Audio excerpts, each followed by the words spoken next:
బుల్లితెరపై ఒకే ఒక్క సీరియల్ ద్వారా స్టార్ హీరోయిన్లను మించి క్రేజ్ సొంతం చేసుకుంది. అందం, అమాయకత్వం, అభినయంతో తెలుగు ఆడియన్స్ హృదయాలను గెలుచుకుంది. తన మొదటి సీరియల్లోనే అద్భుతమైన నటనతో కట్టిపడేసిన ఈ అమ్మడు ఆ తర్వాత తెలుగులో మరో సీరియల్ ద్వారా అలరించింది. పైన ఫోటోలో కనిపిస్తున్న వయ్యారి ఎవరో తెలుసా? సీరియల్లో పద్ధతిగా లంగా ఓణిలో ఎంతో అందంగా కనిపించింది. సహజ నటనతో తెలుగు వారిని కట్టిపడేసింది. కట్ చేస్తే ఇప్పుడు నెట్టింట గ్లామర్ రచ్చ చేస్తుంది. తాజాగా ఈ అమ్మడు షేర్ చేసిన క్రేజీ ఫోటోస్ సోషల్ మీడియాలో తెగ వైరల్ అవుతున్నాయి. ఇంతకీ ఈ అమ్మడు ఎవరో తెలుసా? ఆమె మరెవరో కాదండి, టీవీ నటి ప్రియాంక జైన్. బుల్లితెరపై మౌనరాగం సీరియల్ ద్వారా తెలుగు ప్రేక్షకులకు దగ్గరైంది. ఇందులో మాటలు రాని అమ్మాయిగా కనిపిస్తూ సహజ నటనతో కట్టిపడేసింది. ఈ సీరియల్ తో తెలుగులో మంచి పాపులారిటీని సొంతం చేసుకుంది. ఆ తర్వాత బిగ్ బాస్ రియాలిటీ షోలోకి అడుగుపెట్టింది. 1998లో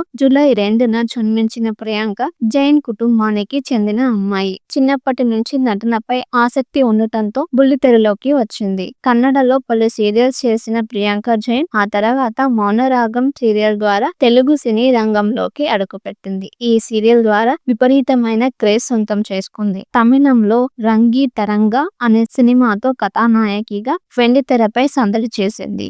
ఆ తర్వాత కన్నడలో గోలీ సోడా అనే సినిమాలో నటించింది. కానీ ఈ బ్యూటీకి సినిమాల కంటే ఎక్కువగా సీరియల్ ద్వారా ఫేమస్ అయింది. బిగ్ బాస్ సీజన్ 7 తర్వాత సోషల్ మీడియాలో నిత్యం గ్లామర్ ఫోటోస్ షేర్ చేస్తుంది.